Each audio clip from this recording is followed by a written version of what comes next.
Chers amis, nous nous retrouvons encore pour cette étude de l'Apocalypse et nous sommes au début du chapitre 12, dans cette section qui voit s'opposer la femme et le dragon.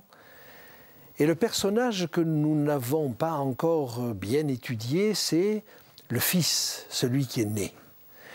Et il nous est dit dans ce texte qu'il doit paître les nations avec une verge de fer. Je vous propose que nous relisions ce texte.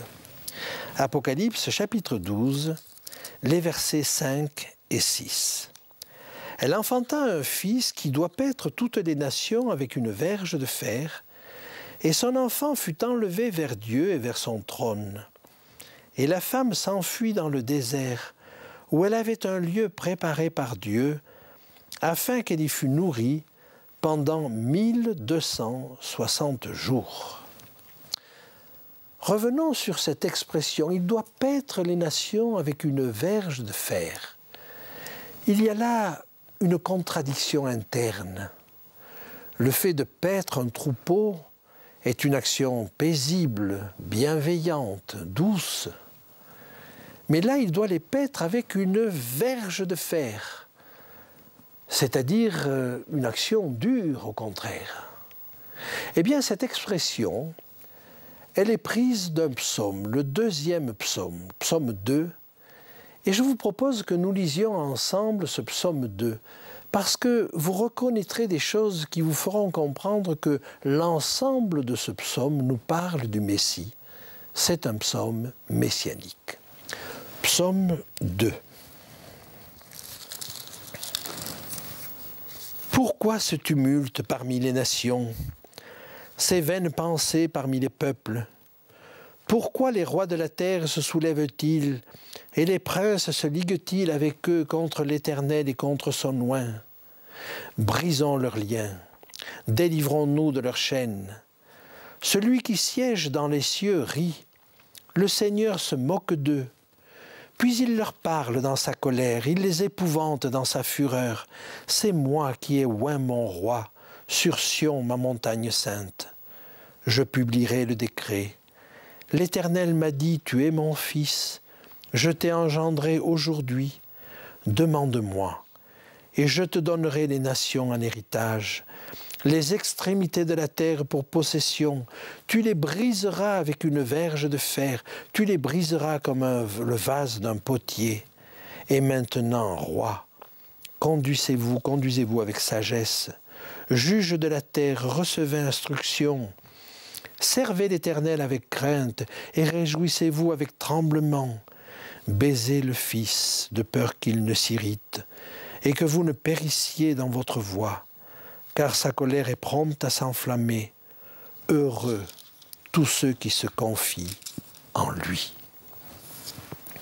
Ce texte est extrêmement intéressant à plus d'un titre. Et j'aimerais qu'on le regarde un petit peu, mais vous avez noté plusieurs éléments typiquement messianiques. D'abord, cette verge de fer, bien sûr. Mais vous avez également noté que Dieu lui dit « Tu es mon fils ». Vous avez aussi noté qu'il l'appelle son oint. Et ainsi, l'ensemble de ce texte nous parle de Jésus. Alors, regardons d'abord les premiers versets, versets 2 et 3. « Pourquoi les rois de la terre se soulèvent-ils et les princes se liguent-ils avec eux contre l'Éternel et contre son oint ?» Quels sont les princes qui se sont ligués contre Jésus? On le sait. Le gouverneur romain, Ponce Pilate, et le roi Hérode, un des descendants de l'Hérode que nous connaissions, et qui était là à la naissance de Jésus, ces deux-là, d'ennemis qu'ils étaient, bien que représentant tous les deux l'Empire romain, ces deux-là sont devenus amis. Et ils se sont ligués. Donc, historiquement, ce psaume, écrit 1000 ans avant, nous dit quelque chose qui s'est historiquement réalisé. Maintenant, si je continue la lecture, celui qui siège, il est dit au verset 3, « Brisons leurs liens ». Délivrons-nous de leurs chaînes. Quel est le problème ici? En réalité, chacun sait que, par exemple, au procès de Nuremberg, la défense de ceux qui étaient impliqués là consistait à dire « nous avons reçu des ordres ». Et dans toute la hiérarchie de l'époque, qui a commis ces crimes abominables qui se sont faits pendant la dernière guerre, un des arguments, c'était de dire « j'étais dans un système et j'ai obéi, et je risquais ma vie à ne pas obéir ». Eh bien, ce que nous dit ce texte, c'est « ne vous sentez pas obligé parce que vous êtes dans un système, parce que vous êtes dans un système de liens hiérarchiques ou de liens sociaux, ou de liens de quelque nature que ce soit, ne vous sentez pas obligé de mal agir. Brisez ces liens. Ces liens qui vous enchaînent et qui vous empêchent de faire le bien que vous voudriez faire. Regardez, Pilate, il aurait voulu libérer Jésus, mais il était lié par son devoir, parce qu'il pensait être son devoir en tant que gouverneur de maintenir l'ordre dans la contrée de la Judée. Et il a cru que pour maintenir l'ordre, il était de son devoir d'amener Jésus au supplice. Mais était-il obligé? Et là, ce texte nous dit « brisons ces liens ». À aucun moment, nous ne sommes obligés de mal agir. Et quand bien même nous risquerions notre vie, nous risquons bien plus de ne pas agir selon notre conscience. Nous risquons de blesser le Fils. Et il est dit à ces personnes-là, baisez le Fils, respectez le Fils, parce qu'au bout du compte, c'est lui qui remportera la victoire. Et je continue le texte où il est dit, puis il leur parle dans sa colère, il les épouvante dans sa fureur. C'est moi qui ai oint mon roi sur Sion, ma montagne sainte. Évidemment, il s'agit de Jésus. Je publierai le décret. L'Éternel m'a dit, tu es mon fils, je t'ai engendré aujourd'hui. Demande-moi et je te donnerai les nations pour héritage, les extrémités de la terre pour possession. Le royaume de Dieu ne se limite pas à la Judée, il s'étend à toutes les nations.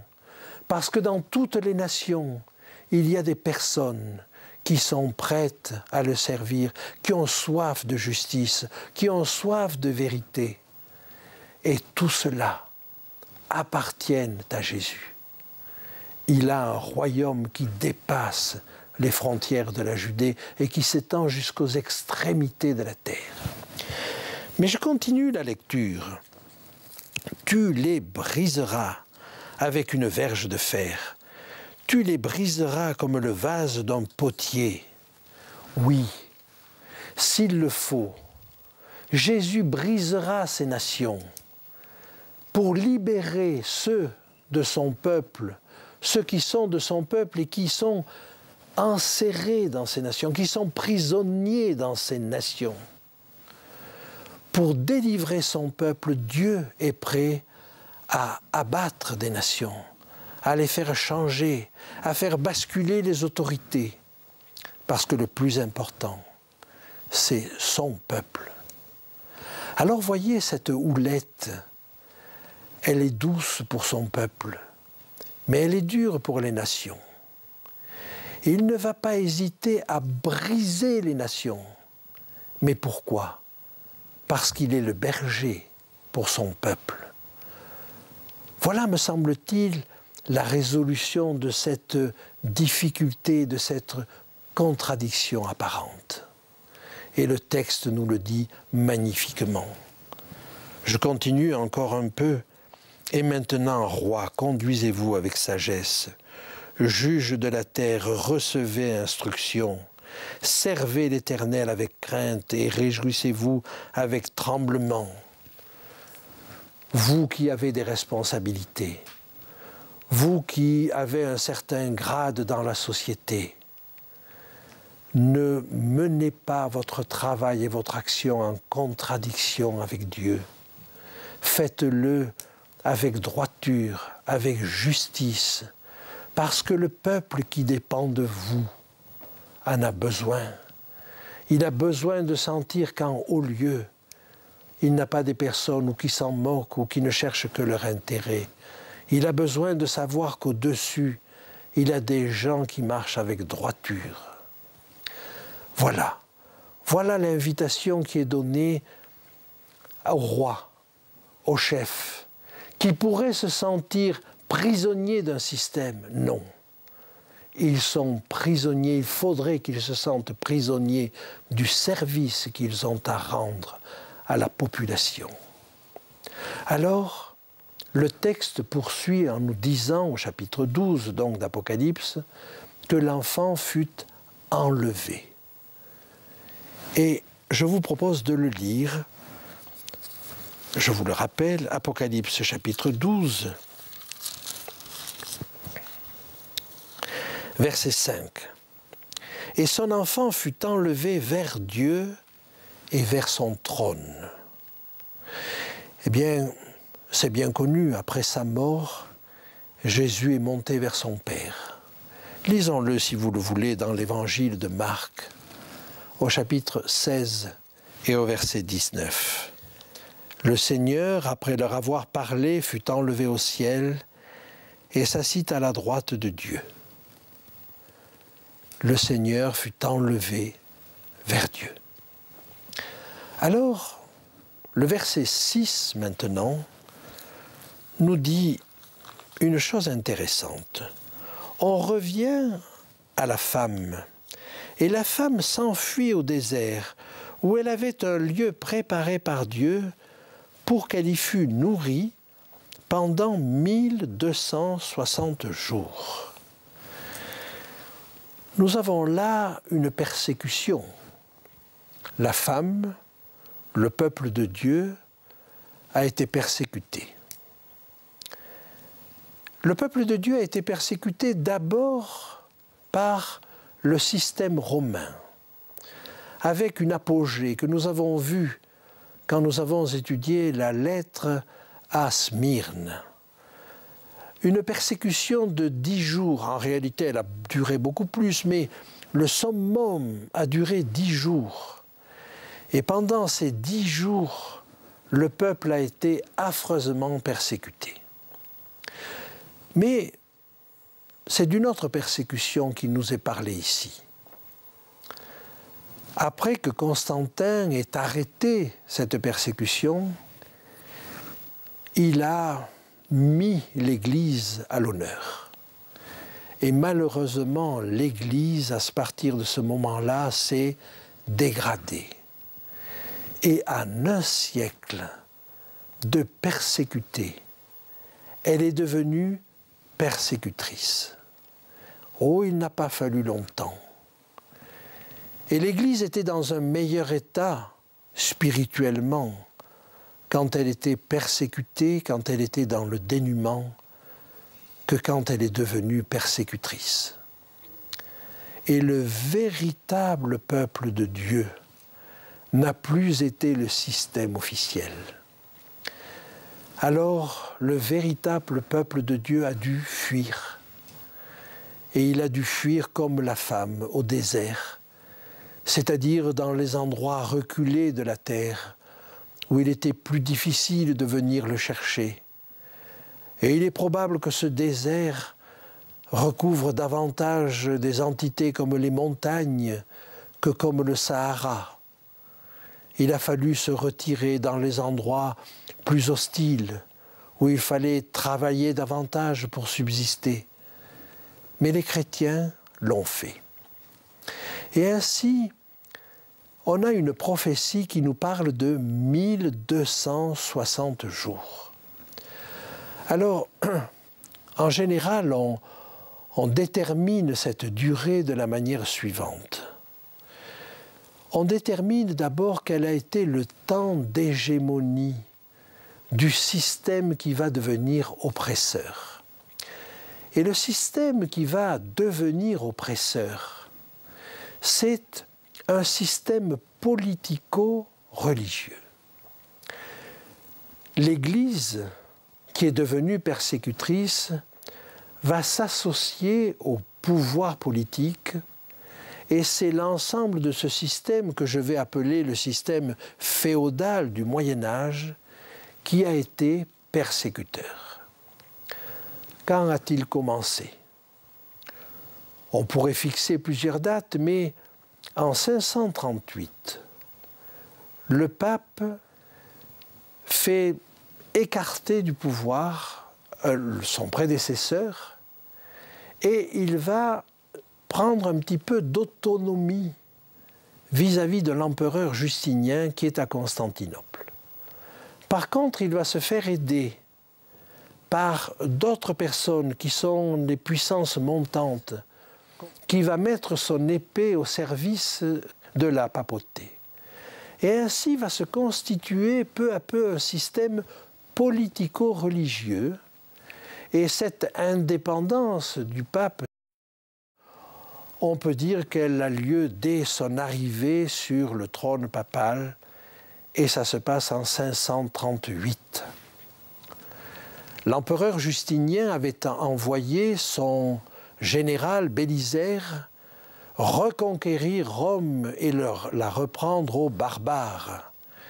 Et une fois que Bélisère a réussi à reprendre Rome, même si elle sera reprise très temporairement en 540, Bélisère va installer sur le trône, une fois installé, va prendre son indépendance vis-à-vis de l'empereur Justinien. Mais on peut dire qu'à cette époque, et si on veut résumer la situation, l'empereur Justinien envoie son général Bélisère pour mettre en place un pape qui est... Eh bien, si nous nous reportons 1260 années après, cela nous emmène en 1798. Et cette année-là, celui qui deviendra l'empereur Napoléon, mais qui n'est pour l'instant que le général Bonaparte, envoie un de ses généraux, le général Berthier, à Rome, pour faire sortir de son trône le pape Pie VI. Et à ce moment-là, on peut dire qu'on a clos cette période d'hégémonie du système politico-religieux dont je vous parlais tout à l'heure.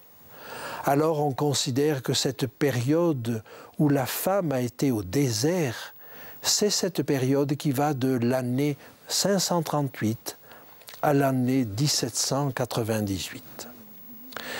Les protestants eux-mêmes se sont reconnus dans cette épouse, dans cette femme au désert.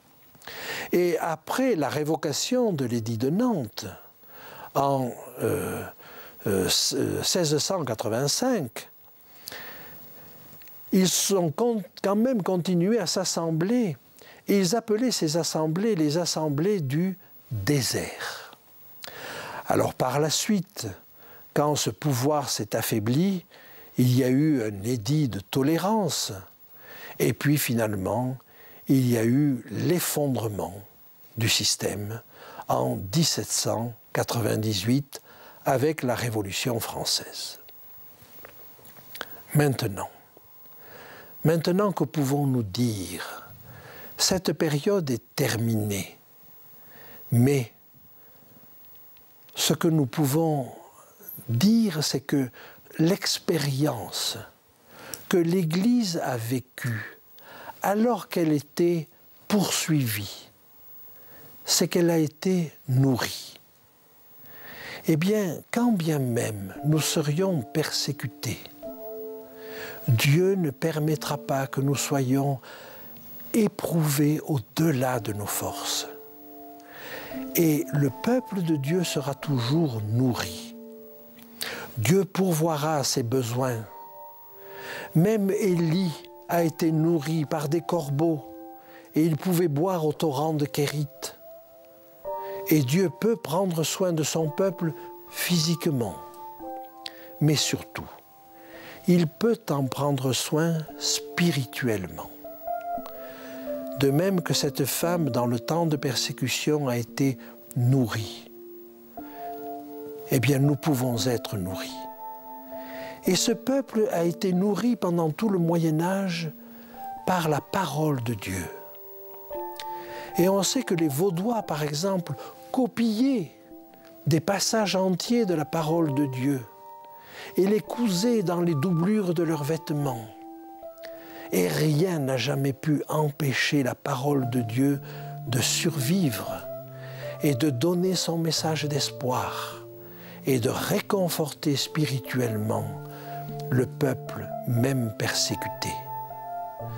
Alors, nourris physiquement, nourris spirituellement, n'avons-nous pas un maître que nous pouvons respecter, que nous pouvons suivre? Ne regardons pas aux choses les plus immédiates, mais regardons à terme. Et à terme, il vaut la peine d'être nourri par Dieu.